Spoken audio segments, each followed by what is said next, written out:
the agenda is an update from Colliers on the lockers, construction timing, quotes for painting in the rubber base, and a budget update. Mark, you want to take it away? Yep, and before I get started, just want to remind you, I am recording this for the town, for the building committee. So, just to let you all know, so the locker update is such, after I got the response back from Penco, I responded back with a couple clarifications. I told them that, we were out of school till April 20th. Unfortunately, Penco's closed down, and they've suspended all travel for all divisions of the company. So, and it's going to be a case by case as they lift it. So, getting them early, getting them in early is not a case. I will contact them back later in the week to see if anything has changed. But that was what they responded. The other item is they were located in Pennsylvania, North Carolina. And it's not only North Carolina, but it's also every state they travel through. Got it. Okay. So but I did get clarifications on one of their notes from that I distributed last time. They will be just replacing the fronts, the door frames, the door and the door frames, the front frames will be replaced, not the body of the locker. The face of the door? What's this? Just the faces of the doors. The front, the doors and the front face of the locker. The front frame of the locker. Okay. How they had it written last time was they were replacing all the lockers, but that's not what was discussed in the field. Mark, if I can interrupt, sorry. Yep. Nope. Through the chair. Yep, of course. So what is the replacement that they're talking about doing? Is that wood? No, they will take the metal door and the metal front frame. Kind of like your cabinets are. Are you talking about the toe? Are you talking about the toe of the foot locker? Is that what you're talking about? No. If you picture your kitchen cabinets, the box they're not replacing, but the cabinet door and the cabinet face is what they're going to replace.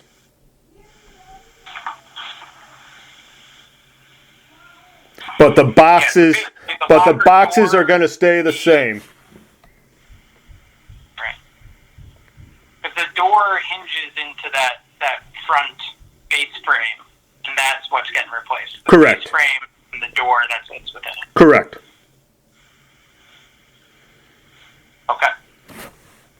And that should close the gaps, the misalignments, Well, the misalignment was due to the bending of the metal in the front face. That's their problem. It is their problem, yes. that's why they're replacing. So if the basic shell, or the box as we call it in cabinetry, or whatever, is off, and the door doesn't fit, that's not the town's responsibility. It's their design, their product. It is their product, yes. So I want to hear that we don't pay for any of this as far as the replacement of doors. Correct. And you are not. Okay, that's what I want to hear. I just want to drag this out. It's kind of, it's a little abstract dealing over the, as we are right now, so I can't But based on my basic engineering knowledge, I'm trying to evaluate what's coming down. Okay, sorry, Mark, but No, so I might be. and I might not be explaining it correctly either. Mark, is it possible, Jenna here, to just get Penco to mark up maybe a spec sheet so the committee can see exactly, even in plan form or in elevation form, exactly what's being replaced? I think everyone understands it on the same level. I can do an elevation Yeah, form. what she's talking about is an as-built, which should be totally possible. Yes. I mean, it's all, they're going to replace the 48-inch lockers for the kindergarten that were replaced in December.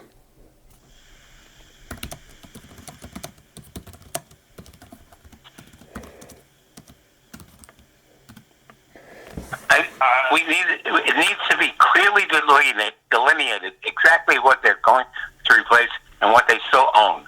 And Yep. then we can make a judgment after that as to what we want to pay for and what we don't want to pay for. Period. Understood. Okay. I just think a graphic representation from them on exactly what's being changed out would be very helpful for everyone. Okay. I think that would be the sense of the committee at this point as well. Yeah. So. And so, Mark, are you talking about? Are they proposing to replace all of the fronts? Just the 48-inch lockers. Just the 48-inch. Okay. So yeah, I agree with Jen. If they had like an axon of one of these lockers and can just mark it up, highlight it, whatever it is, those components that they're talking about replacing, I think that will help everyone. Absolutely. I mean, it doesn't even have to be a shop drawing markup. It could just be a simple diagrammatic axon or an elevation. I disagree. I think it should be stamped, shop drawing stamped as well by their engineer. I disagree. I'm sorry on that, but that's what I want. The only issue is that I don't think we ever got actual shop drawings from them at the start of the project. Correct. Correct. We just bought the product. Correct. You're right. Well, maybe that's the shortcoming on our part. Maybe something we should be asking for now to be sure that that's what we got. It's going to be all the lockers that were replaced in December, the 48-inch lockers that came without legs. They came with legs this time, but the locker face was not correct. They are replacing the 48-inch lockers, the front face of all of them. We need the details for the record, regardless of what happened, what we finally approved, and that's got to go into minutes and part of the project file itself. So, I think I speak clearly for the committee on this. Unless somebody else wants to say something. Yeah, I think I agree. If we could be specific about the location of these lockers, the number of the lockers, and the actual components that are being replaced, I think that I think that's what I'm hearing from the committee that we want confirmation on from you, from Penco,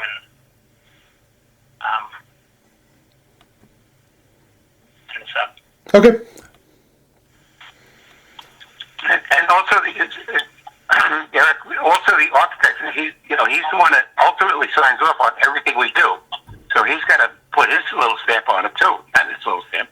He's got to be cognizant of what's going on and what has transpired, because he also owns this building as the professional. That's right. Okay.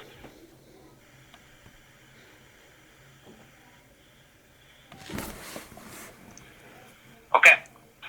All right. So the scope aside, there's really no time frame at the moment, given the fact that they're shut down. Correct. For the 48-inch lockers, correct. For the For something else? for the rest of the punch list, there is time frame for that. They received the punch list and they are working through with Silver Petrocelli to get the final details so they can come back and get the rest of the punch list complete.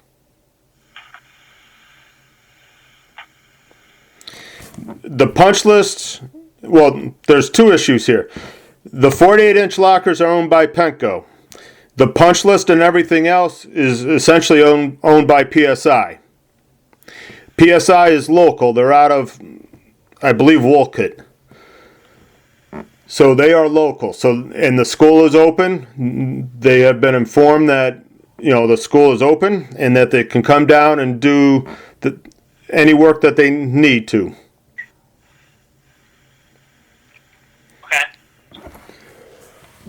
But sounds like there's still some pushback from PSI on the items on the punch list, or? No, there is no punch list. There is no pushback. It's they have to get mobilized and get here and do it. Okay. But you don't have I do not have a date. No. a date from the. You will get that and circulate that to the committee? Yes.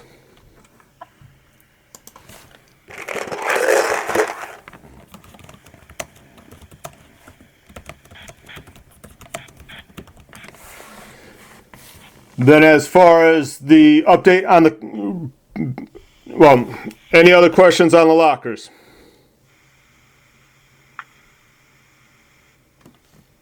Nope. Okay. Construction. Yeah, not hearing any. Diversity is on site. There will be a question when we get to the invoices. I can promise you that. Okay. Okay. The diversity is on site. They mobilized last week. The fire sprinkler is working second.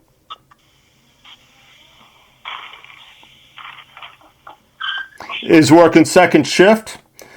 And is installing his fire sprinkler down the front corridor, down the classroom, in the classrooms, down the front corridor.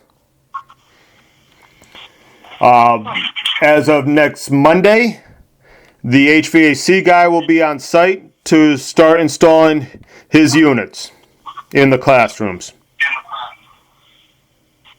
Sorry, you said that was next Monday?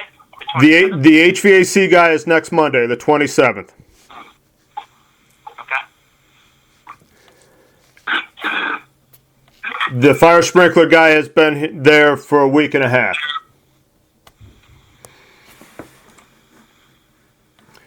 And starting Monday, then, what is their plan of attack for HVAC scope? They will follow the fire sprinkler in the front classrooms.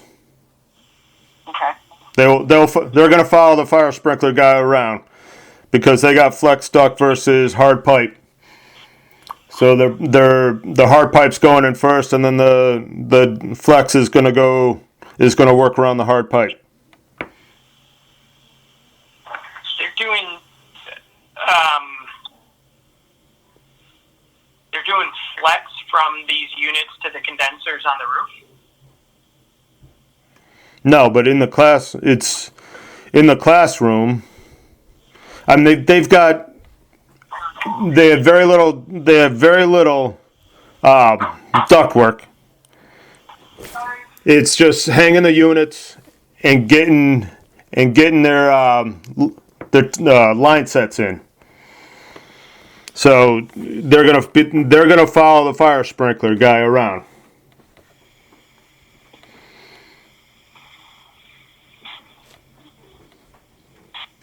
Okay. I was envisioning that they were running copper lines between the VRF condenser units on the roof to these units in the classrooms. I presume Silver Petrocelli has received shop drawings on all of this? Yes. So what are they proposing? I don't have the particular item in front of me, but it's as per design. There's no they're not deviating anything from what was already designed. Okay.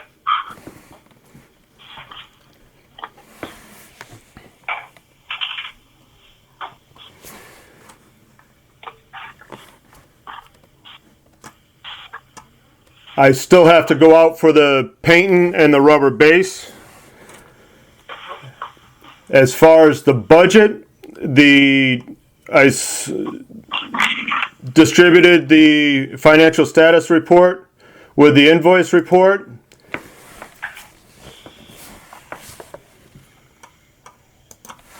And also I went back through and calculated with the FEMA budget and all that. The good news is we're under budget for what we have under contract and encumbering all soft costs and contingency. We are under budget. Not only the total project, but also the FEMA limit. The bad news is if we were to take what we're under budget for the project and put it back into the FEMA side, we would be over the FEMA limit by approximately 25 grand. So, what is? Can you explain that? Okay. I have taken all the contracts, totaled up everything, all the contracts we have under contract currently, and it's $2,543,000 or $44,000, rounding up. And then with all the soft costs and the contingency, I have a project cost of $3,140,000, which is approximately $60,000 under budget. And then what I did was I took all the construction contracts and broke them up into what I need to include on the FEMA side and what's excluded from the FEMA side. And then I took the remainder of the contingency and put that all on the FEMA side. And I came up with $2,576,000. And if I was to take what we are under for the total project as a whole, if we spent every last nickel on the project, that's $60,000. If we put it back into the project, and I put it on the FEMA side because I don't know where it's going, that would be $2,636,000, meaning we are essentially $25,000 over the FEMA limit of $2,610,000. But that's using every penny of the contingency. Every penny of the contingency. Correct, and not only every penny of the contingency that's left into the FEMA side, but also what we are under for the whole project as a whole. Worst case.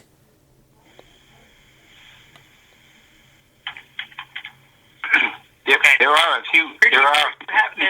Eric, I'm sorry. Go ahead. Yep. Go ahead, Rich. There are a few things that we can start to look at as far as the 25,000. Let's just call it 25,000 over the FEMA limit. Okay. Correct. When was the last time that the building was evaluated as far as its value goes? Okay. There's something there, Mark. I don't know if you're aware of it, but perhaps you should talk to Jim Wendt about that. Okay. And he can, because values of buildings change. Okay. Yep. And all right. So you're getting my drift on that. Yes. Second of all, he's the individual with the town that is, if they're going to come down on the town, they're going to go through him, or at least use his expertise as being the FEMA guy. So we should know exactly what he considers to be, and I'm assuming that you've done this mathematically on your own without consort with Wendt. Correct. I sent him correspondence back in December on what we were, or what I was thinking. Yes. Well, okay, he's a busy guy, but I understood. It's very important to us. Very important to us. Yep. Okay. And the other, anything else that I have to say, I'm just going to hold back because I want to talk to the committee about it, because there are other options for us, and I just don't want to put them out there until I'm sure that everybody agrees or is cognizant of what I think we might be able to do. Okay. Okay, so Mark, what you just outlaid verbally, do you have a document that we can review that reflects that? I will forward it to you. Yes. All right, because the financial status report isn't cutting it. I mean, it just doesn't provide. It doesn't provide enough detail. The contracts that you've indicated on page 3 and 4 Yep. don't amount to the numbers you just gave us verbally. They should. It's not jiving here. They should. I'm in that. Number of all the contracts being, so you gave a number of all the contracts being 2,500,000 and change, right? Correct. Where do I see that on this financial service report? If you were to total blocks 1 and 2, building construction and related construction, you will see the total under contract is $2,544,000 under column D. Okay, got it.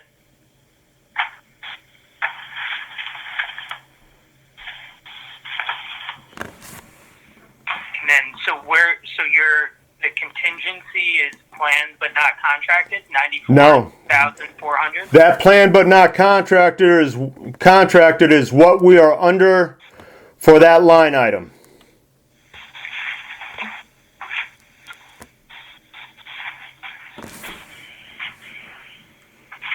Okay.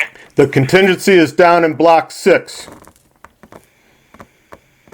So I am using $142,600 as my contingency number.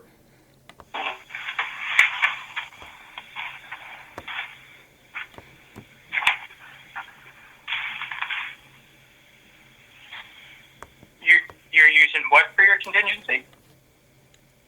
$142,600. Got it.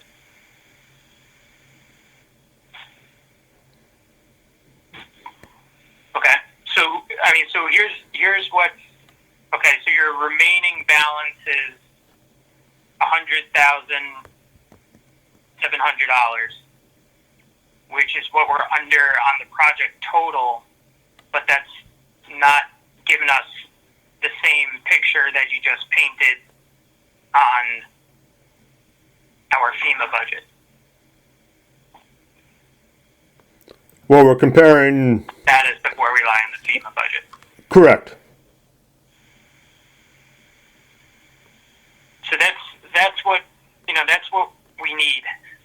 need to understand where we are related to FEMA and where we are related to the overall budget. Correct. I think this paints the overall, but not the FEMA. Correct. Okay, so you'll prepare a document that reflects that? Yes. Okay. So I think, Rich, as it relates to the options that you referenced earlier, I am very curious to hear what they are, and if you think it appropriate, we could do that now. Otherwise, I would recommend that we get that that document from Mark that shows exactly where we stand on kind of both budgets, on the FEMA budget and the overall budget, and then we can have the conversation at that time when everything's kind of spelled out in black and white for us.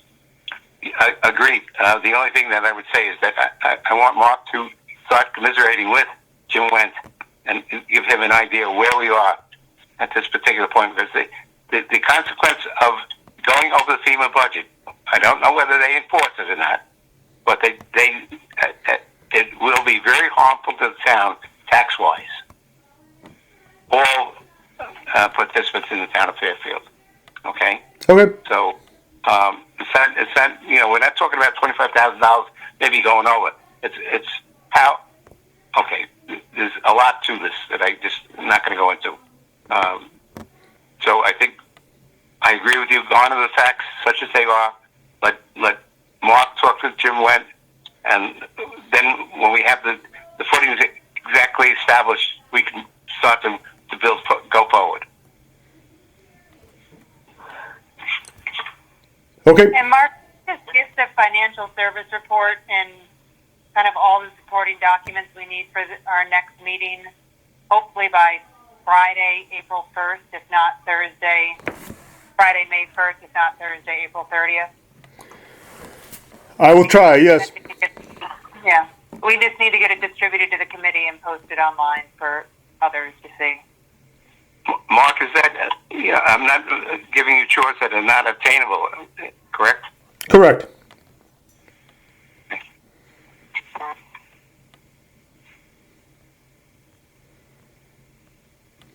Okay.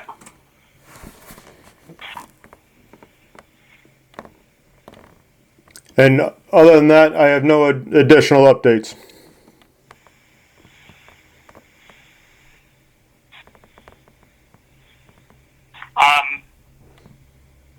What about overall project schedule? Can you just give us an update based on their current start date, their current conditions, and on being able to work, not only after hours but regular hours? Has there been any update to the schedule as a result? They are providing a schedule update this week. There was due to the COVID-19, the rooftop units have been delayed. Two of them are coming at the end of June, and the third is coming at the end of July. According to their original schedule, they were going to set them in the beginning of July, which they will probably still do two of them and wait for the third till it arrives at the end of July. So we have not been truly nothing that we can't work around with as far as COVID-19, as far as any delays that we've run into. It's just the rooftop units for right now, but it is a topic of each OAC, and diversity is doing a good job of keeping us corresponding with us if anything does come up. But overall, where are the RTUs being fabricated? that I don't know off the top of my head. Or just domestically, or Yeah, broad domestically? yeah. Okay. I'm looking through the shop drawing, Eric. I usually don't, we usually don't see where the sourcing is actually manufactured from. We usually see distribution. We see it from the sales rep. I'm looking to see, these are Dakin products. I'm searching to see Dakin is any the VRF. Are they also doing the RTUs? Yes. Oh, they That's are. correct. Okay. Yes. I didn't realize they did RTUs. Okay. So chances are that's probably they're being fabricated in Korea, I would imagine. Like I said, they don't. These shop drawings don't describe the origin. It goes through Swan and Associates out of Hartford. Dakin is from Minnesota. They don't say where the origin of the fabrication. The only date of the shop or the address of the shop drawing is coming from Minnesota. So that's all I'm saying. The reason I bring it up is because I have had on other jobs, especially with things coming from the Far East. Even though most of the factories are back up and running over there, they're behind schedule. And not only that, but their shipping infrastructure is also backed up. So air freight is out of the question on things I've been ordering from over there. So like everything is coming by sea, which is extending things further out. So the reason I'm asking is to try to get an understanding of whether or not these June and July dates are real. Are the factories actually open and producing this equipment, or are they based on anticipated reopening dates or anticipated ship dates? In this environment, you have to ask these questions. Never really had to before, but I've been getting a lot of dates like this, and then when you ask, well, are they in production? They say, well, no, the factory's closed. And I'm wondering how they're committing to these dates if factories aren't even reopened and producing this stuff yet. So if you can ask that question of the sub and just get confirmation that our units are actually in production and that these dates are real and not just estimated on some anticipated date of reopening, would put my mind at ease. We'll ask them. Great. Thank you. I think, generally speaking, we can see a lot of CYA from now on. Yeah. Unfortunately.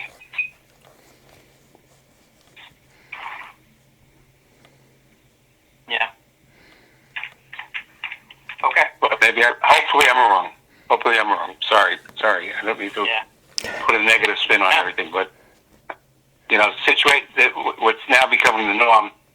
People tend to now want to take advantage of it and use it to their bottom line, and that's a fact of life. Period. Trust but verify. Yeah. Yep. Yep. That's the cause. Right. All right.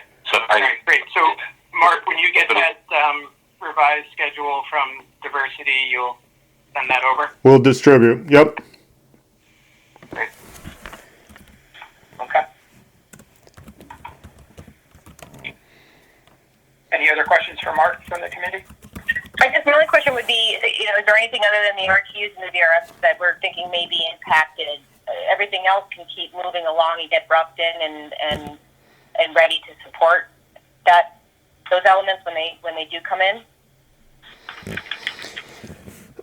This has been a topic of each OAC, and so far it's just the rooftop units.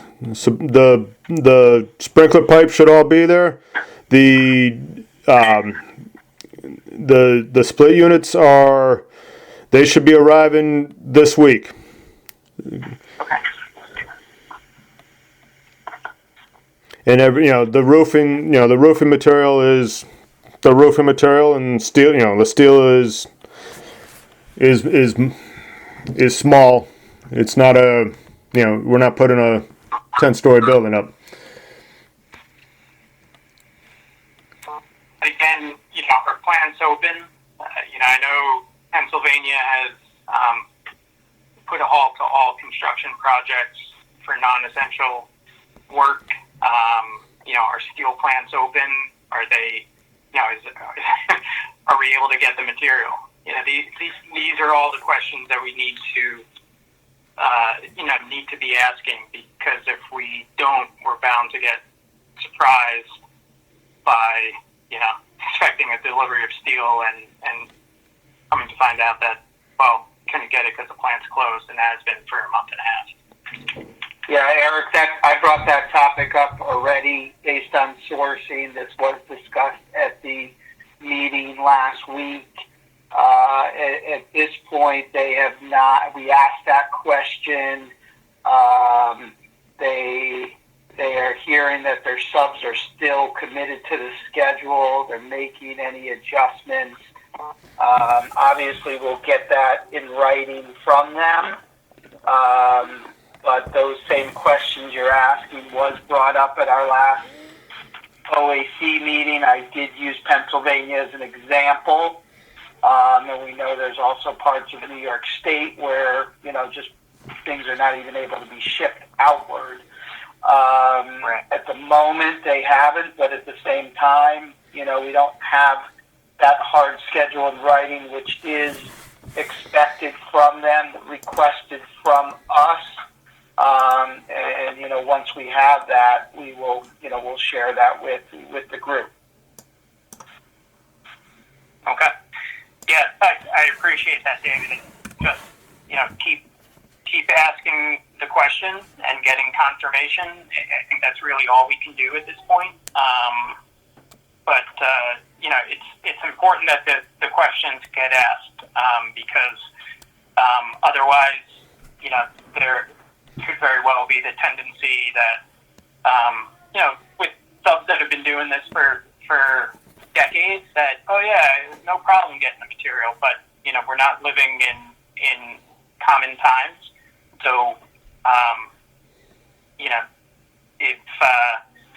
if they're not realizing that and are just going based on history, this is not anything like we've experienced in the history of this country, as far as I know. So, certainly not in my lifetime.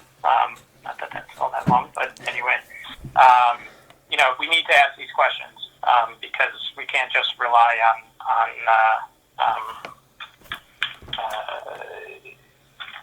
past experiences.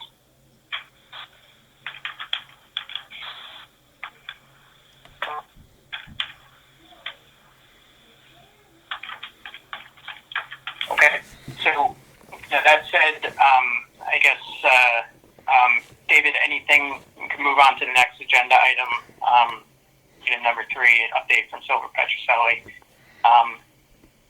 Any additional information from what you've already provided, David, that you'd like to share with the committee? Sure, I'd like to, good evening, everyone. Hopefully everybody's okay and faring well through this. Just to sort of continue on your point of we are in uncharted waters here.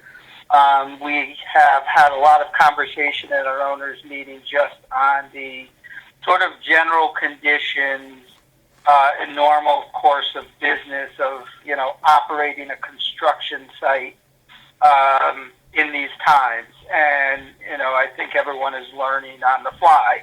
But I think diversity is taking this seriously, and they are adjusting as they can with not only their group, but then their group of subcontractors the same. As you know, there was some, their early schedule was moving to evening work, and then that sort of shifted, or begin to shift to daily work, normal hour work, because of the school is vacant and they could do that. Some of the government's recommendations on job site safety, such as, changing out restroom facilities every 2 days, and just sort of increasing all of that health and PPE protection. Sal has offered to give them their own bathroom, so there's no need for them to request additional funding for portalets, which they were requesting, and even in terms of hand sanitizers and things that they were having a hard time sourcing that Sal had on hand.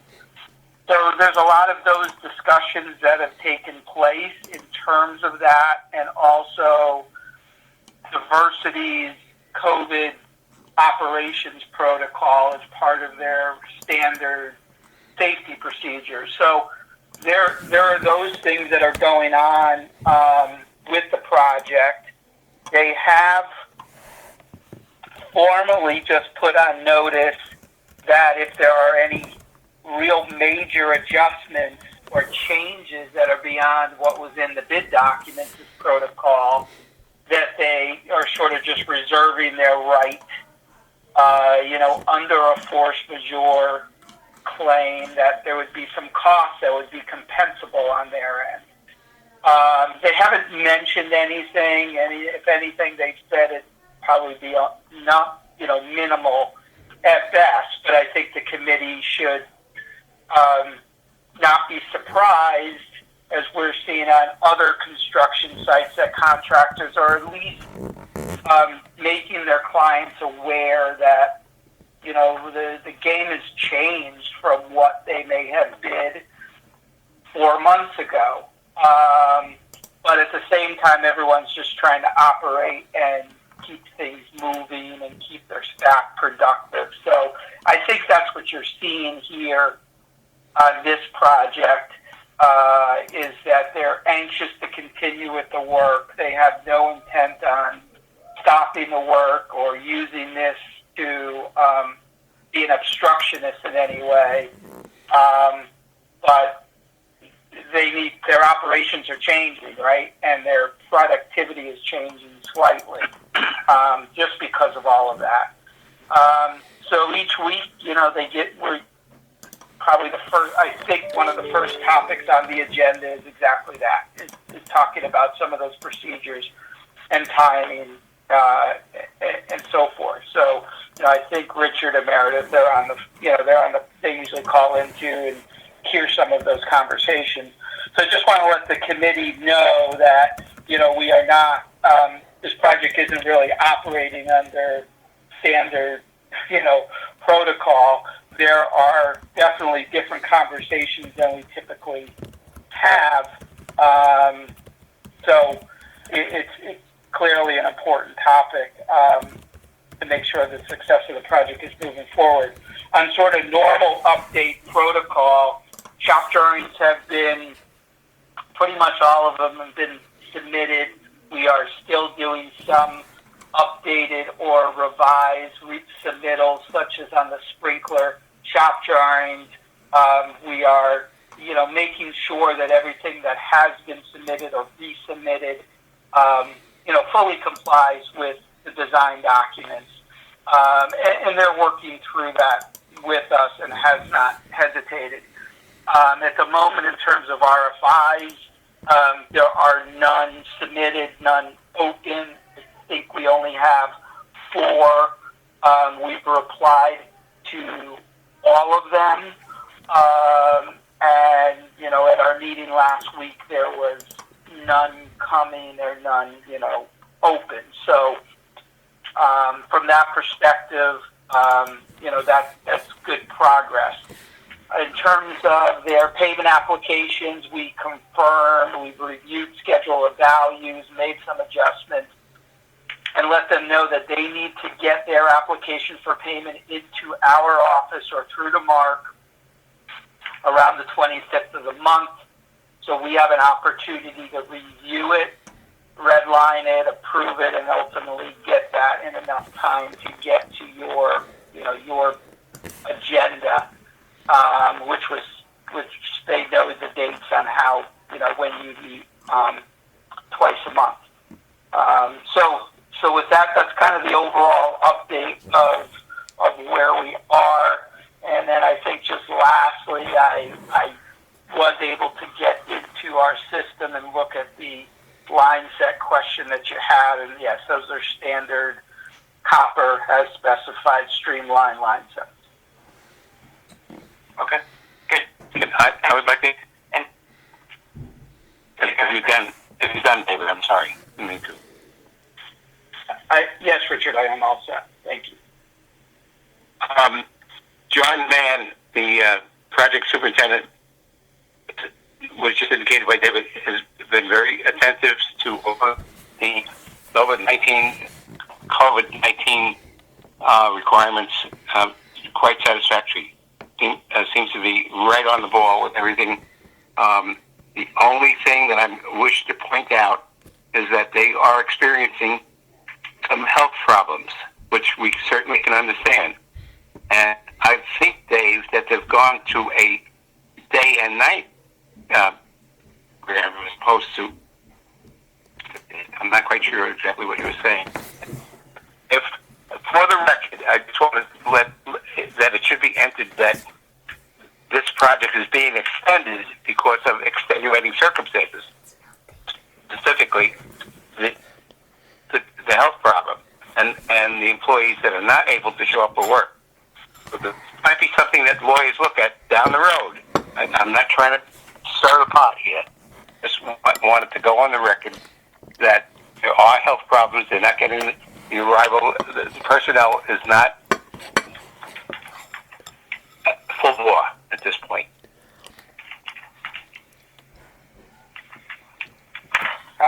Okay. That's good to know, and what I've been seeing on other job sites as well.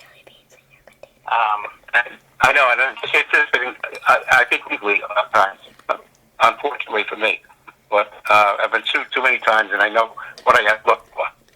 And I'm not saying that this is justified or unjustified. I just want to go into the record, period. Yeah. And my employees exist into New York because they won't allow Connecticut people in.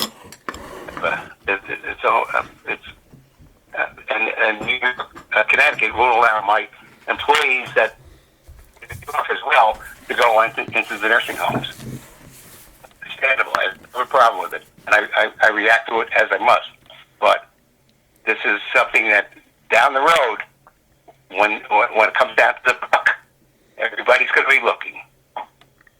Mm-hmm. End of story. Well, yeah. Well, the only thing I could say for just a matter of the record is that there was nothing specific that has been issued by diversity in any way. At the building, at our OAC meeting, they did mention that the sprinkler contractor had some staff. They didn't explain to us the detail of that, and that company was making adjustments. Some of the adjustments were a byproduct of family members that couldn't work at night, that could better work during the day just because of all the other sort of work-life balances. So it's been mentioned, but for the record, nothing has been issued in terms of a claim, a change order, any of that in writing from diversity as of today. So we have not seen anything that they're claiming that is as a productivity issue. All they state is they're just making their adjustments. Fine, as long as it stays that way. Understood. Yeah. Well, look, number one, I'm happy to hear that diversity is taking this serious as their Super John Man. For the not only for the health and well-being of their own employees and their subs employees, but also school staff. I also essentially, want to thank Sal and Fairfield Public Schools for providing their assistance in making sure that the workers are safe and protected by providing additional facilities and services to better ensure the safety of all the workers that are working on this job. So that's certainly encouraging to hear, and obviously it is a difficult time for everyone, and especially these guys who this is their livelihood, and we understand that they need to work and I think now more so than ever, they have to be extra safe and cautious on all their job sites to protect themselves and make sure they're doing everything by OSHA standards, CDC standards, so on and so forth. But it does sound like diversity is doing that, and I think we should continue to encourage and support them, and however we can, within reason.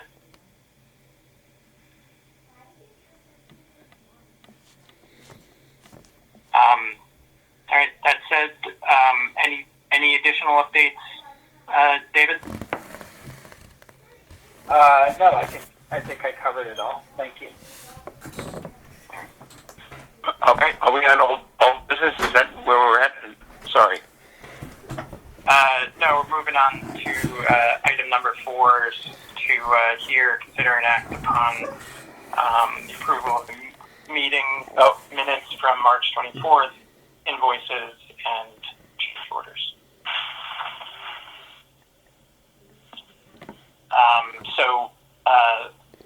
I guess I'll go ahead and make a motion to approve the minutes of the special meeting on March 24th, 2020. Do you have a second? I'll second. Meredith. Any comments on those meeting minutes? Nope. All right. Not hearing any. All right, I'm sorry. I don't know whether, I'm sorry, Eric, I don't know whether it should be included in the minutes or in the old business, but I just want to readdress the noise factor and visibility factor on the rooftop units. It seems to me like it just got, I think the answer was that it did not exceed the decibels, and that the community had not lodged any complaints. And if that's the criteria for acceptance, so be it. But I just want to not necessarily resurrect it for inconvenience. I just want to. It's been resolved. Is that what I'm hearing?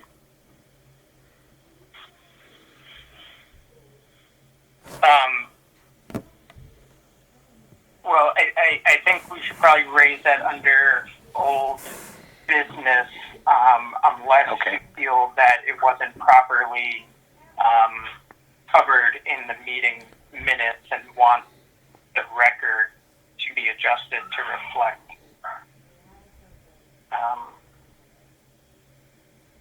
No, if I have substantially concluded, or evaluated the minutes, then fine, I can go to old business. It is what it is in the minutes, but I want reaffirmation that that's our answer. That's as far as we're going to go. As far as this, what I see was a potential problem on the last phase.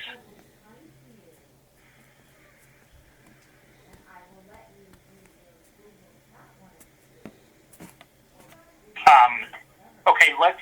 I think let's bring that up again during old business. Okay. And we can insert something into the record at that time. Fine. So sticking with with the minimum. I agree with the motion to approve the minutes, and I so state. Okay. So to take the formal vote, all those in favor of approving the minutes from the special meeting on March 24th, 2020? Aye. Aye. Aye. All those opposed? Not hearing any abstentions? Not hearing any. Okay. Next item is to approve invoices. First invoice from Silver Petrocelli in the amount of $5,860. I'll make a motion to approve this invoice. Second it. Okay. Any discussion?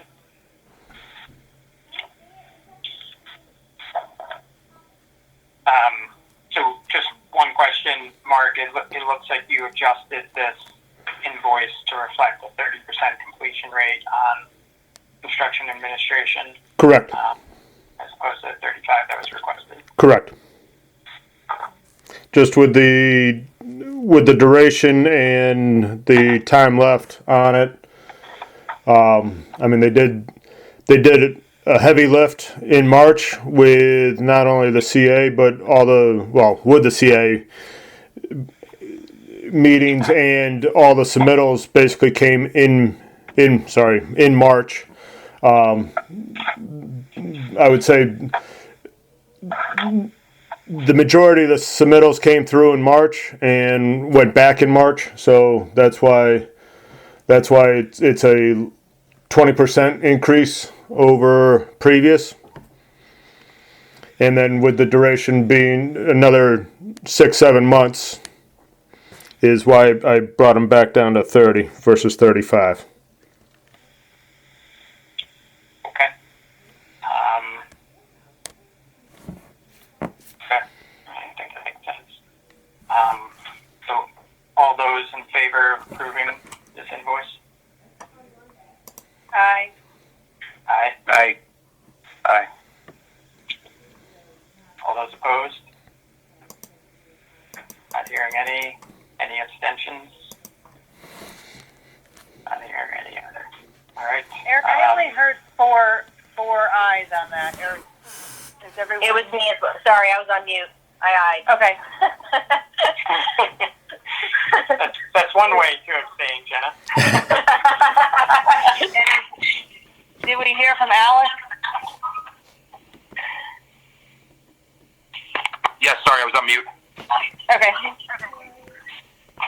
Thanks, everyone. Carry on. All right, so Alex was at as well. This seems like a little late, but could you tell us, Eric, could tell us who's on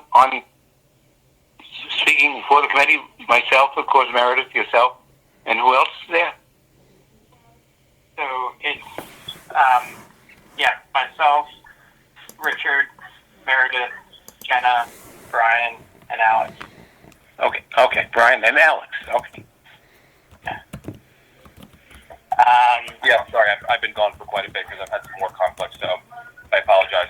That's why you didn't know who I was. Just to be candid. Yeah. Yep. Just to be candid, that's why I asked.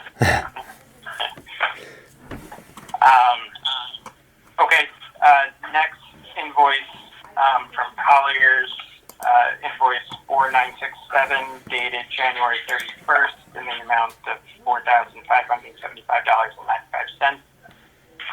I'll make a motion to approve this invoice. Second. I'll second. Okay. Open it up for discussion. Mark, I presume this was just one that got skipped over with previously? Yes, it should have been the January invoice came in between meetings, and it got forgotten about, and my accounts payable reminded me last week. So we previously on the March 24th you paid the February bill, and I should have had the January bill in there also. I spoke to Gerald, the purchasing agent, about that. That's because Gerald needed additional information from you, right, Mark? No, I plainly missed it. I did not submit it. Oh, okay. Well, I knew some. Okay. Yeah. But it wasn't anything that there was no shortcoming on our part. No. It was totally my issue. Yeah, that's what I just wanted to establish. Discovered it when I asked Gerald about it, but... Right. Okay. Whatever. We'll keep our money as long as we can keep it. That's for sure. Okay. Again, as a businessman, lawyer, engineer. Okay. Yep. Sorry. Okay.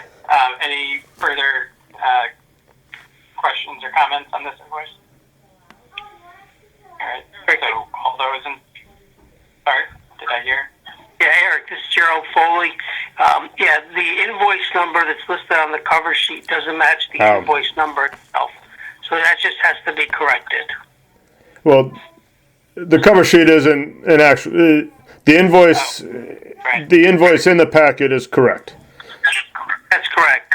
But the cover sheet has the last two digits transposed. Okay. Right.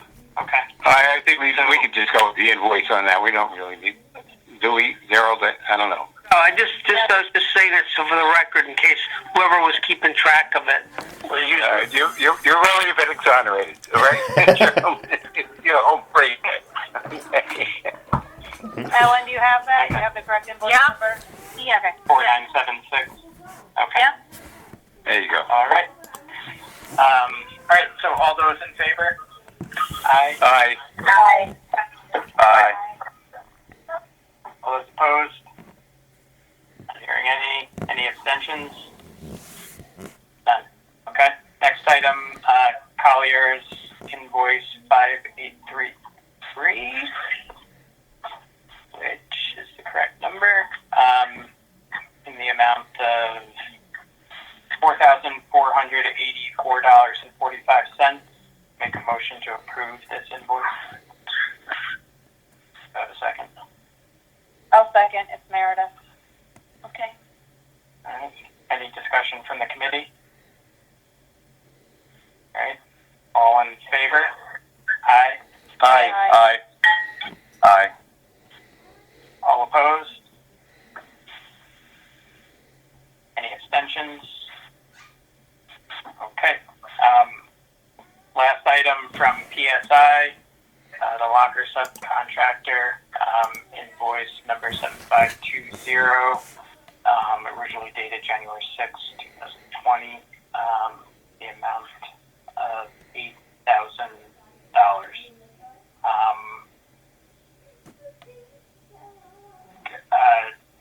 Do I need to make a motion to approve it before we can open it for discussion, or can we open it for discussion first? No. You could get background on it, but technically we need a motion in order to discuss it. Okay, you have to make the motion.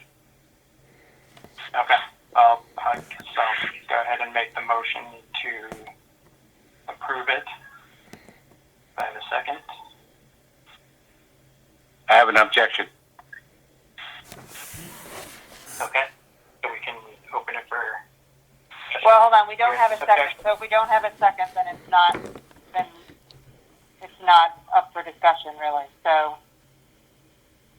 if it doesn't get a second, then it's just a dead motion. Okay. So the motion's dead, but I can request background from Mark on this recommendation. Or on this Does anyone want to second it, or no one is interested in seconding? Okay, so I think the motion is dead, and then I think we can just skip the background, I guess. Okay. So, Mark, do you want to provide some background here? Yep. The invoice, originally we received this for the full amount of $18,000 back in January. It was presented at the January meeting. After that January meeting, it got tabled. We had the Penco rep, Northeast rep, come out. And he evaluated the lockers as such and made his recommendations. The architect has reissued his punch list to everybody involved. PSI resubmitted this invoice for $12,000. I cut him back to 8, holding 10. To make sure that if they did not show up, we have enough money to hire another locker subcontractor to complete their punch list.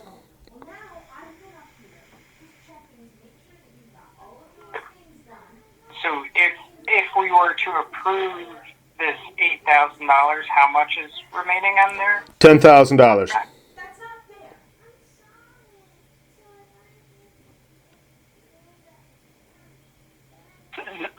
No. I think it's confusing because the original amount was 18. Yeah, the mathematics doesn't work, Mark. That doesn't. I don't follow the mathematics on that for sure. What don't you follow, Richard? Mathematics. They reissued their invoice for $12,000, holding back $6,000. I cut it. No, they didn't read. What they did is the amount that they expected to get paid is still there. They fully expect to get fully paid for this work or non-work. No, I cut them back to $8,000. I have their remaining. So we have a credit then. They've credited. No. When they complete their punch list, they will get their money. The balance of their contract. But I think what they submitted says the remaining balance is $12,000, and we know the remaining balance is $18,000, correct?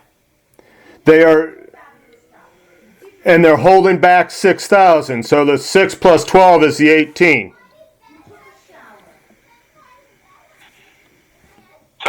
So they owed 18 totally, right? The balance of their contract is $18,000. Okay, and they're willing to take $12,000 as partial payment. They issued an invoice for $12,000, seeking $12,000 of the 18. And that's their final invoice then. Is that what you're saying? No, it's not their final invoice. When they complete their punch list, they will invoice the balance of their contract, the $10,000. $4,000. The what? Go ahead. They'll issue the balance up to $18,000 then. Correct. Their contract is currently their contract is for $80,000. They have been paid $62,000. So the balance of their contract is $18,000. Right. They want $12,000 now, and they want another $6,000 at what they consider their completion project. Right. Correct. Okay, so we're all saying the same thing, and I don't think they're. Well, first of all, they're going to get nothing until, in my opinion, until the architect accepts the design that they've substituted. Dishes, dishwasher. Why don't you write it down so you don't forget? David. What else? Sorry, I had it on mute. It took me a second to unmute it. That's correct, but they're still entitled to partial payment. So they submitted an application for payment in which Mark has redlined and reduced by 25%. There still will be retainage. This is not their final payment. So if I'm hearing you, you're asking us. Yeah, I got the math down in my head. Okay, here, David. If we have to go out to somebody else and get the work done, what is it going to cost us at that point?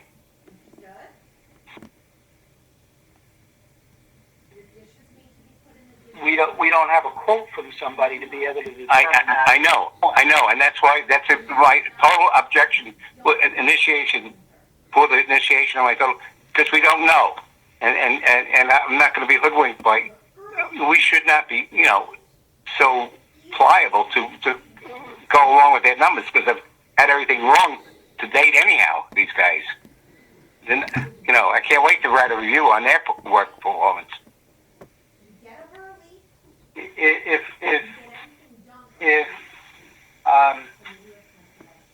the project deems that they will not pay them any further until they do their work, then contractually we have to put them on notice that they're in default. We're still obligated to pay them for the work that they have done.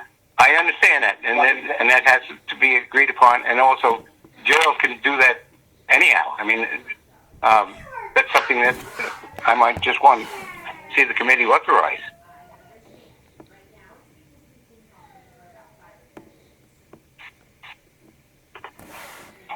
So right now, with the $18,000 due to them on their contract, that equates to about 22.5% of their overall contract. I think the question is, we do have this open punch list, which I think has been open for quite a while at this point. So, right. I think as far as the question of default goes, I think there's an argument there. I mean, this hasn't been addressed for months. So that's number one. Number two is,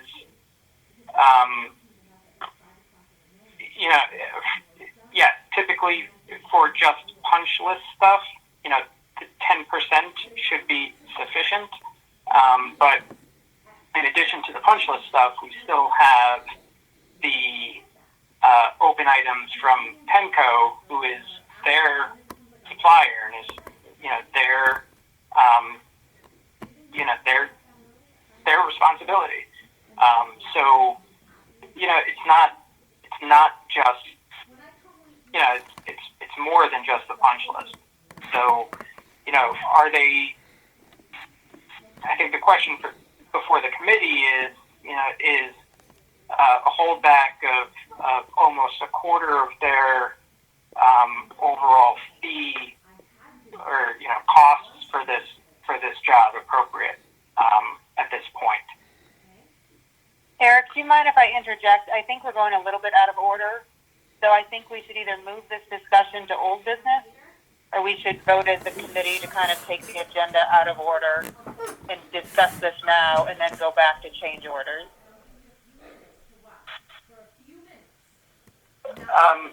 Well, it is an invoice, no? So right, but we never really, the invoice, like that motion was killed, so, I'm not really sure what the Robert's rules are, if we're discussing this during the right time or not. Up to you.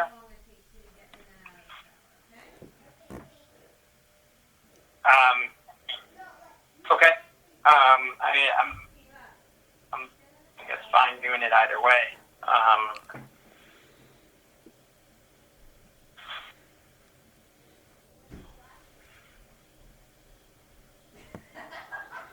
the question would be, as a committee. I think in the other committees that have been on, when we were talking about invoices,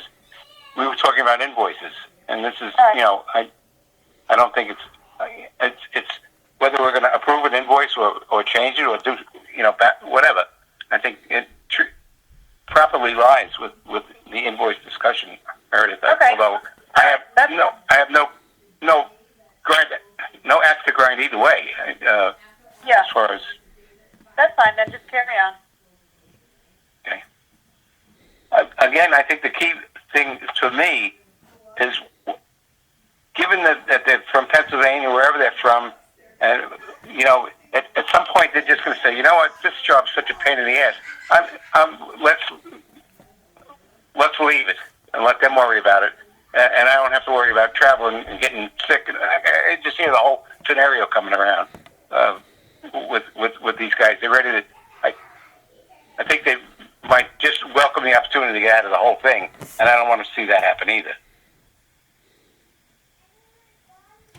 So, what we need is a figure from from Mark, as to what it would cost us to bring an alternate contractor in to finish it to the committee's satisfaction and the architect's satisfaction.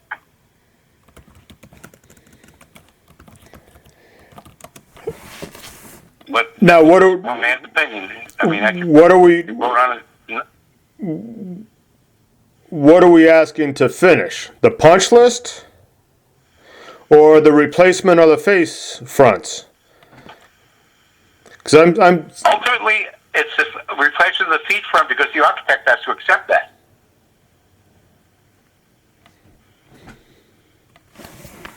Well, yeah, I mean, ultimately it's both, right? I mean, they need to do both to finish the job. So Yeah, it's all part and parcel of each other. This is one general contractor under one fixed-fee agreement. Just so happens that we are working with the manufacturer, but this all contractually falls under the application for payment that you have before you. right.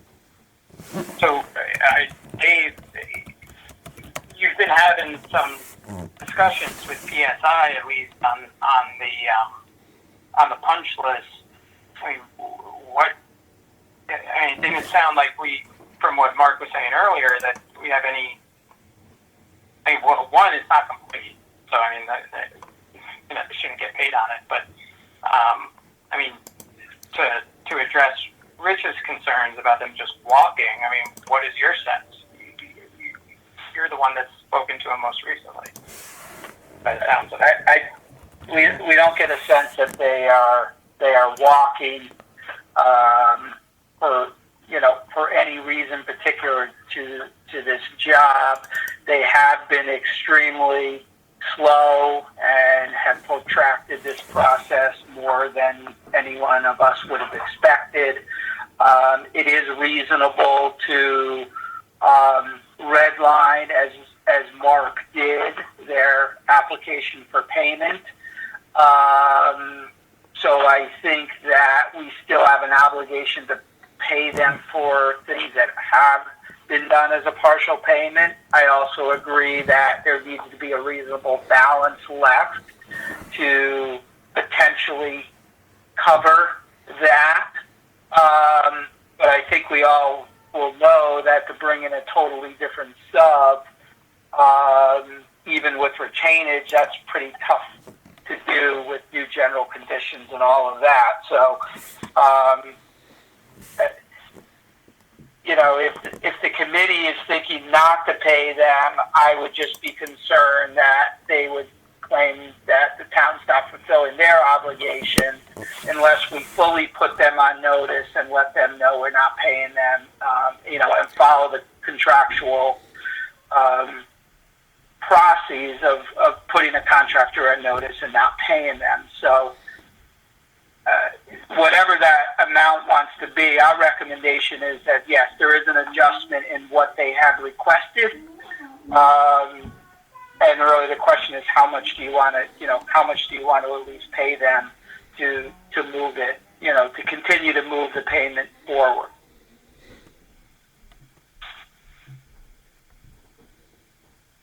So I see two options here. One, judging by the fact that no one wanted to approve this invoice, I don't think there's an appetite on the committee to approve the payment of $8,000. We can make a motion,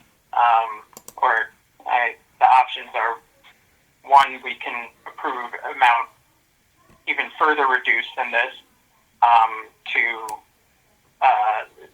keep them at the table, but not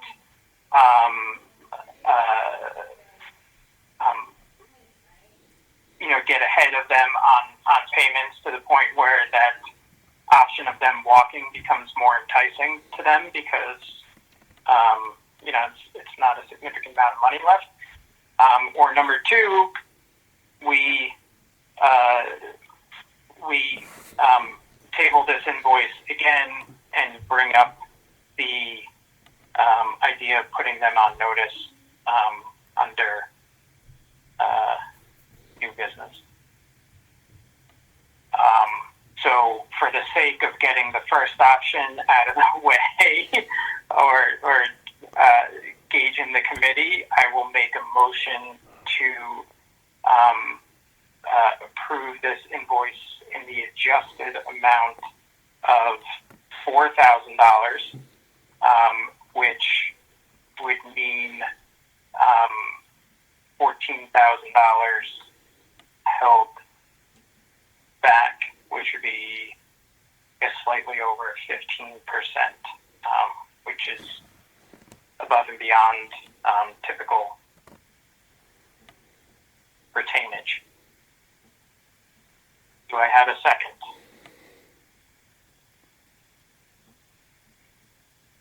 Okay, not hearing any. We will table this invoice again and move on with the amendment. At this point, I would just interject, if I may, to the chair, sir. Mm-hmm. Yep. Gerald, to initiate, what would it require on your part? What do you want me to put them on notice? Yes. Yeah, I could just, I could write them a letter, tell them to put them on notice that we're considering them in default. Okay, I'm bringing that up to the committee as an alternate to do nothing and to table or to initiate action on the part of the first selectman's lawyer. Would that be the first selectman's lawyer that would send that out, Gerald, or you? I can consult with him, but more likely I would be sending it out. All right, which is where I think it lies. I don't think it's gotten to the point where we have to initiate. Because every time we use the town lawyer, folks, we pay for it. Gerald is not going to be charging us anything other than his yearly wage. So that's what I would suggest. Okay, so let's continue that discussion under new business.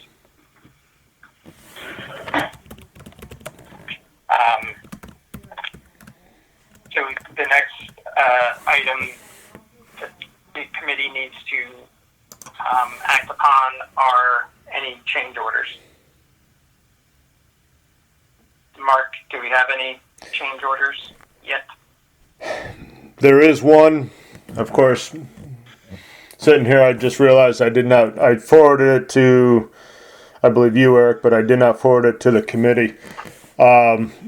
It is in response to Diversity's RFI 1, and it can be tabled. I can distribute it and we can act upon it at the next meeting, but it will be in response to RFI 1 from Diversity. There was a addendum to the contract that said there is no panel work in the AC project. Mark, without getting into too many details, if we're not going to actually consider it, if you could just kind of give the committee a brief, so that when you are prepared to present it in detail at the next meeting, they have a little bit of background. Okay. So the response to the RFI was, due to the addendum, there is no panel work involved in diversity's contract. So that the panels were going to be supplied by the first project, by Yankee Electric. It was in error, the addendum. So we went to Yankee for a quote or a proposal to supply the 4 electrical panels that are required for the AC work. Only. Panels and breakers. Only. No feeders, no wire, or anything. That, from the service to these panels, will be done by Diversity. The total amount from Yankee is $7,358 for 4 panels installed. And this will be going out to you guys for review.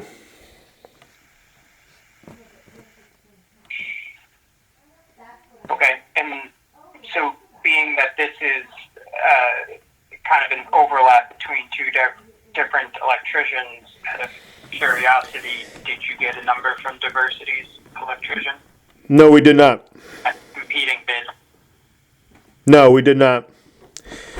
Due to the fact that it would be marked up twice before we got it, between the electrical subcontractor and the GC.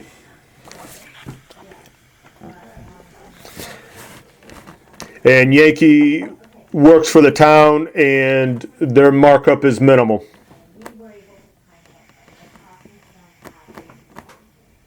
You sound fairly confident that Yankee's number is going to far improve upon anything that we would get from Diversity. Yes, because we reviewed the number. You want me to go, Mark? Well, go ahead, Mark. Yep. On top of that, supposedly the electrical contractor for Diversity wasn't anticipating running the feeders from the new service to these panels. So he would make up some of that cost in his cost for the panels, is the other thought. All right. So he would have heavy numbers coming in, plus his markup, plus Diversity's markup. Okay. But under this scenario, he would still have to pull the wire from the main distribution panel to these 4 panels, right? Correct.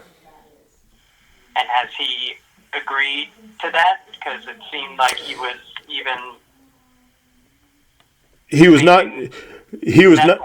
was not in agreement with the RFI response. Silver Petrocelli wrote an initial decision saying that the wire from the service to the panels is not compensable, and it is owed under Diversity's contract. We have yet to receive a response from Diversity on that initial decision.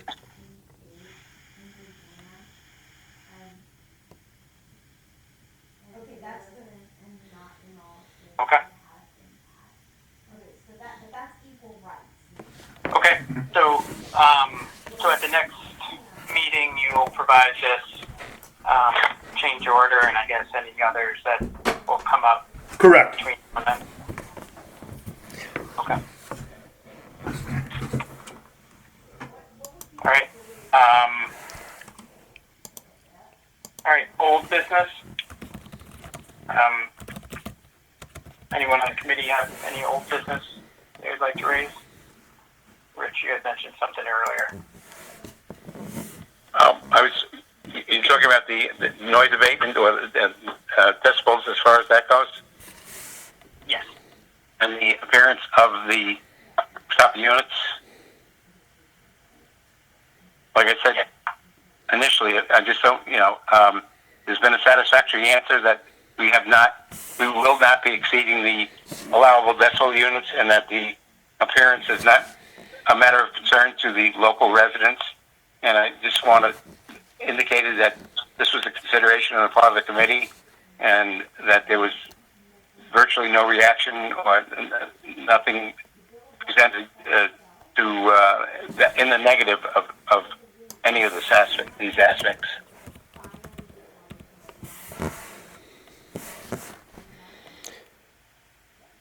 Okay, so to be clear, you just want the record to reflect that, correct? Correct. Okay. And so that at some point, after these units are in, and somebody that lives 2 doors away is saying, "Oh my God, yeah, I can't sleep at night," or whatever. Well, Perhaps an exaggeration, but nevertheless. Rich, just a reminder, the units closest to Fern Street is a replacement of an existing. Right. So, with a newer model, more efficient, should be quieter. We also went to a pre-enforcement. I got that. Everything should be. Correct. Well, and we also went we went for a pre-enforcement code review with the departments in town, and it was not brought up at that time either as being an issue. And the law says the lack of knowledge of the law doesn't exonerate you, okay? You go to jail even if you don't know the law, all right? Understood. Perhaps a stretch, but nevertheless, my point, you can understand it, right? I do, but I mean, we went through the proper channels in town, and it was not brought up as an issue. If I get, I'm sorry. Okay, that's fine. It's going to be in the record and whatnot. And Yep. If we just come back up to the Yankee thing, that's the union outfit, right, Yankee? Correct. Okay. I just want that to be, and anybody that else would be considered would be union, or is there going to be a non-union problem? It's prevailing wage. It would be it's a prevailing wage job, so the rates would be similar. Yeah, the rates mean that we pay 3 times what it would normally cost, but it's prevailing wage. I know exactly all about that.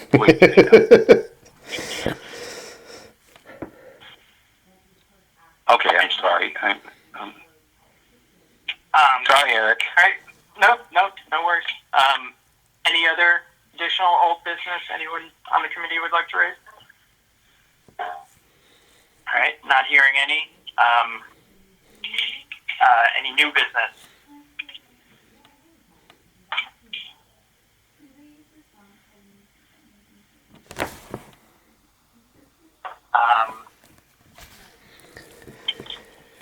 Not hearing any.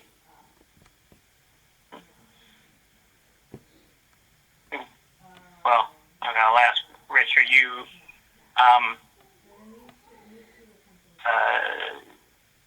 content with our discussions about the PSI invoice? Yes, I think, as I understand, it's been left that Gerald is going to issue a statement or letter to PSI and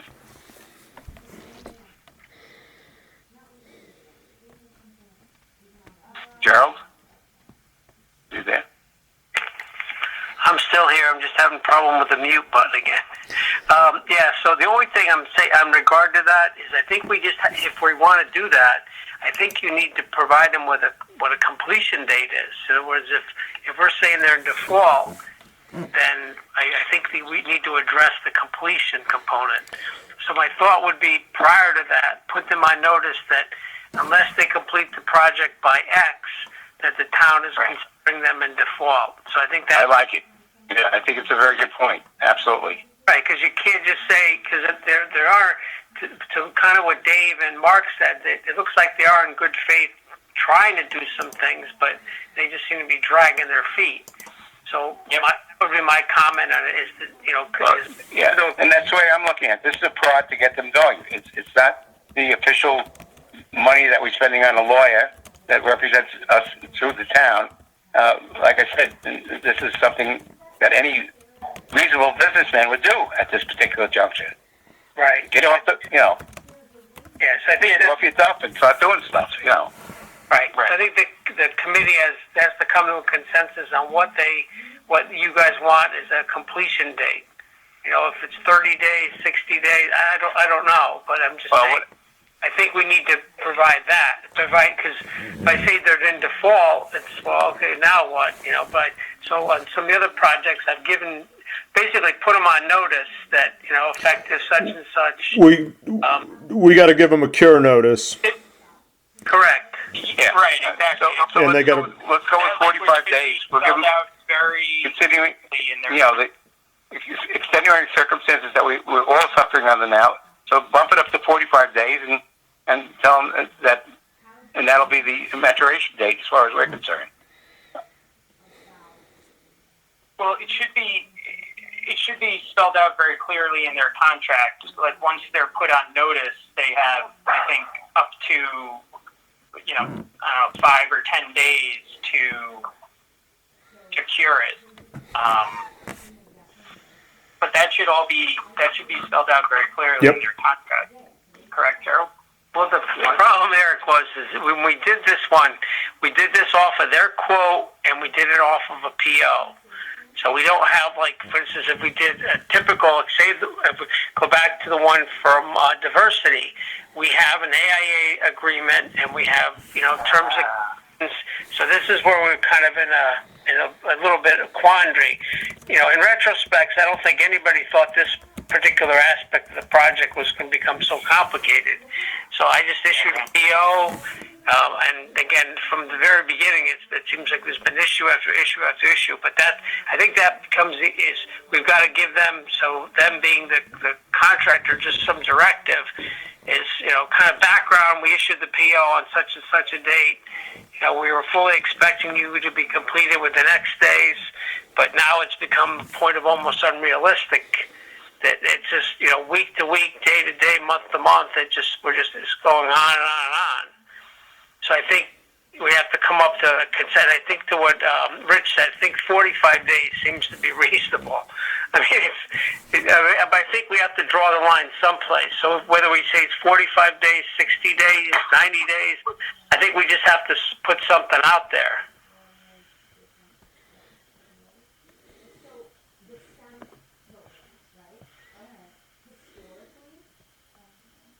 Okay.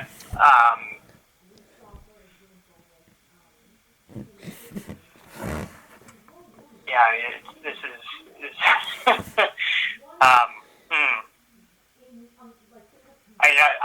I'm just concerned that without the protections of a full contract, that we could be opening up ourselves in the town to litigation. Yes. Eric, may I speak? This is Alex. Yeah. Yeah, I completely concur with you. I've dealt with this business myself in that regard, and without a contract in place and clauses under which we could make those assertions, I'd be uncomfortable doing that and leaving the town open litigation without the town attorney taking a look. Okay. And I realize Rich said that there's a cost that comes with that, but I mean, it's a small amount to pay for a very minor review. In the event that we open the town up litigation, it could be much worse.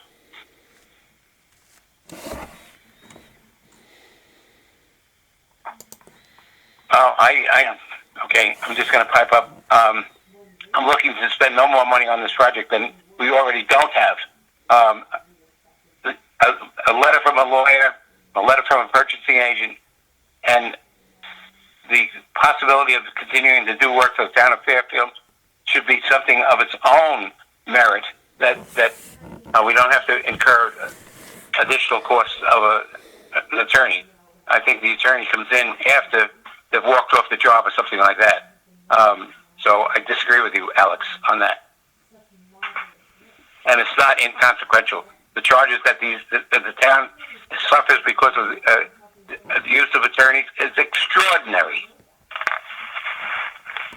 Well, I wouldn't exactly describe it as suffering, but I understand what you're saying.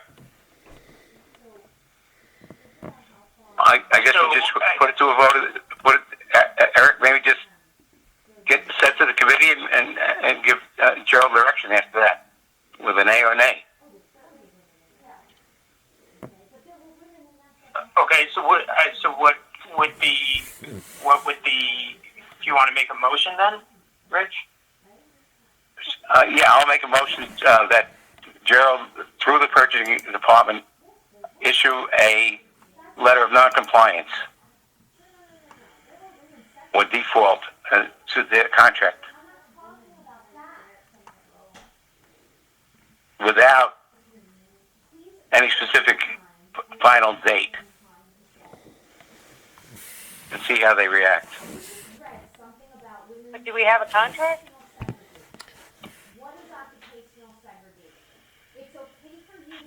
We don't. We have a purchase order. We have a. No, Eric, may I jump in as David Stein?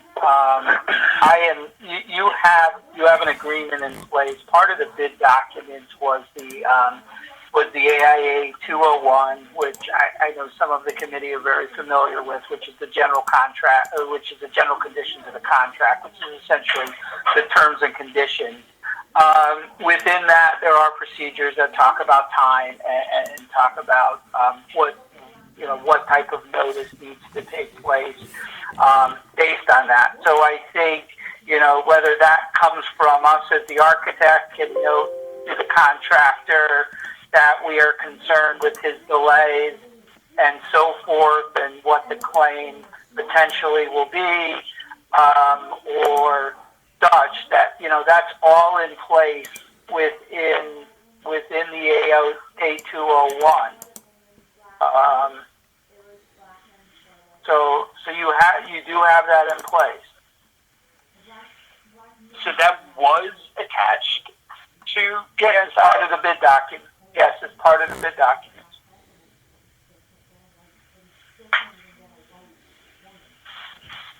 The A201 is part of the bid documents, yes.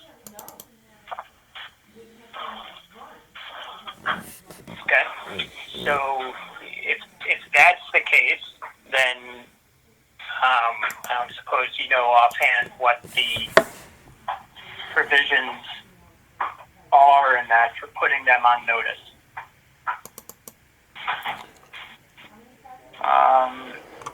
Typically, it's written notice to the location on the contract, and normally it's a 72-hour notice in the A201, unless the 201 got modified.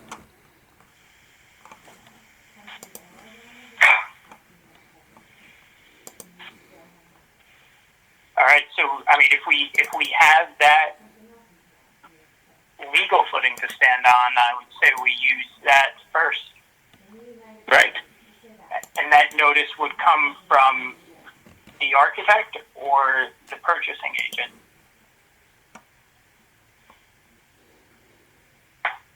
Well, I mean, who's the agreement with? Well, the agreement's with the town. So, I mean, technically it comes, this is the owner. Yes, this is the town. Yeah, Right. Yeah, that's my point. So It's not the architect. It's the town that's executed this agreement. So it would be the town that would be contending they're in violation.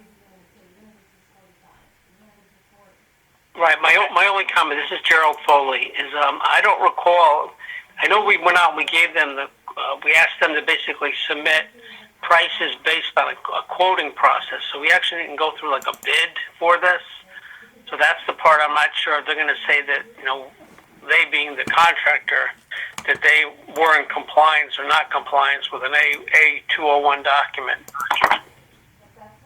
Yeah, that is a good point, Gerald. And I'm looking at our major project annual as opposed to So I do think that it is different. I apologize that this was procured differently than through our main project manual that I was looking at. So I apologize. Yes, this procurement was done totally independent of that, correct? You bought that up. That was bought through a different process. Yeah, like my recollection was we had 2 or 3 quotes, and we basically bought this off of consortium. Again, all in retrospect, we were trying to streamline the process and make it go quicker. So we did, as in lieu of going out for a formal bid, we tried to secure 1 or 2 manufacturers that were on cooperative agreements. So we got those cooperative agreements, contacted either the distributor or supplier, and then had them give quotes. And my recollection was it was either 2 or 3 companies that submitted quotes, and then the company that we selected provided us the lowest quote. Mm-hmm. But there must be some terms in that. Right, but I think it all goes back to the point of delivery. And I think it all in retrospect. I think everyone was thinking this would be like a 60-day, a 90-day project.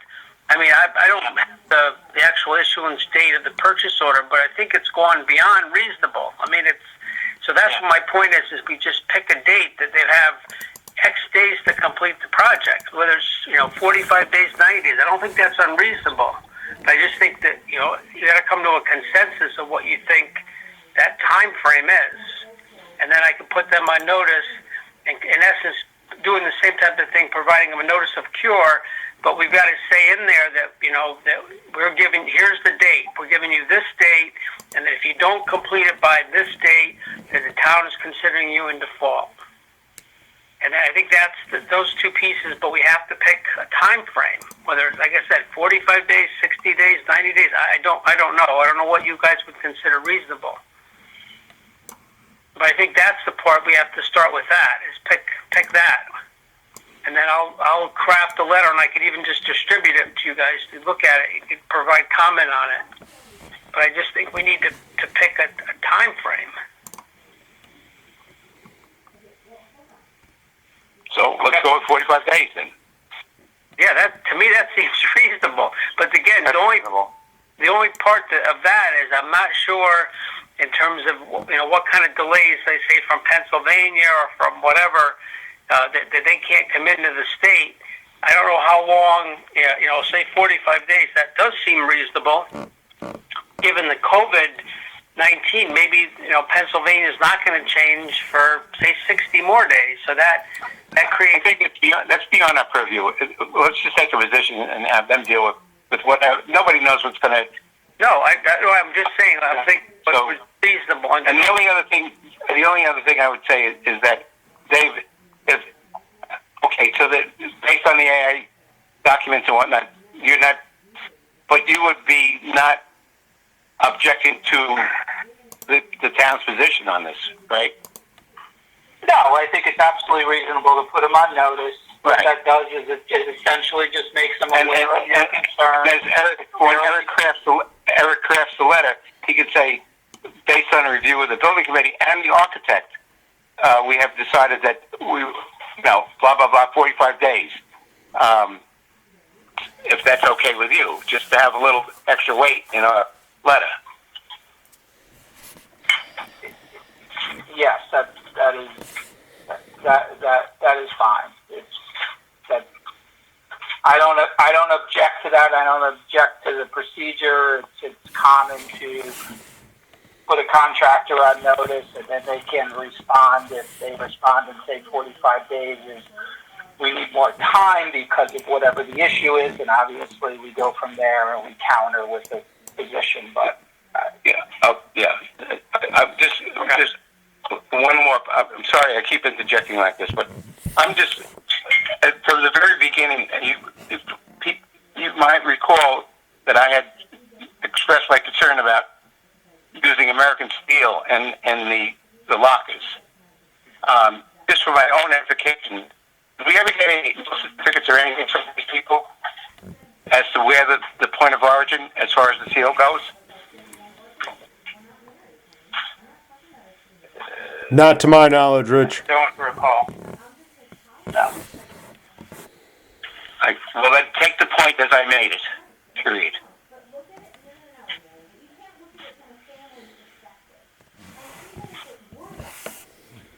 Okay.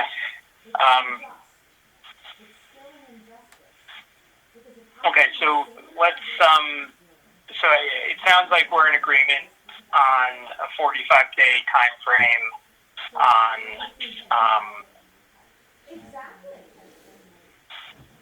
a cure date, from PSI on,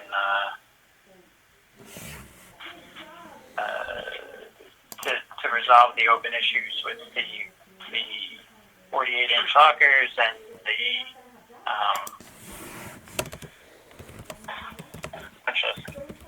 so, Rich, do you want to Yeah, I'll take your motion? Yeah. Okay. I was going to ask you to restate the motion that you had. That the purchasing department should craft a letter that the architect has reviewed the committee's concern about the delivery date and the nonconformance to contract drawings.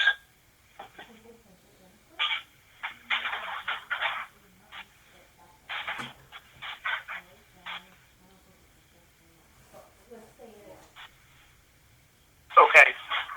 And remediation should be made to the satisfaction of the owner in a period of 45 days maximum. Okay, I'll second it. Any further discussion from the committee? Eric, could I interject just for one second to answer a Rich question? I went to our notes. We did, in terms of actually where the raw material come from, we did not get documentation, but we did receive, we referenced that Penco, which it's all manufactured in North Carolina. We don't know where the raw material comes from, but we did discover that was from North Carolina. All right, thank you for the information. That's pretty standard where the raw materials come from outside the U.S. and then they're brought into to the U.S. Whatever. Without getting political, that's the way the world runs nowadays. So, for how much longer? I hope not. But whatever. Okay, so the motion stands. It's been seconded. Is there any further discussion from the committee? All right. All those in favor? Aye. Aye. Aye. All those opposed? All those abstaining? Okay. The ayes have it. Any additional new business from the committee? All right. Not hearing any, I will make a motion to adjourn. Do I have a second? I'll second.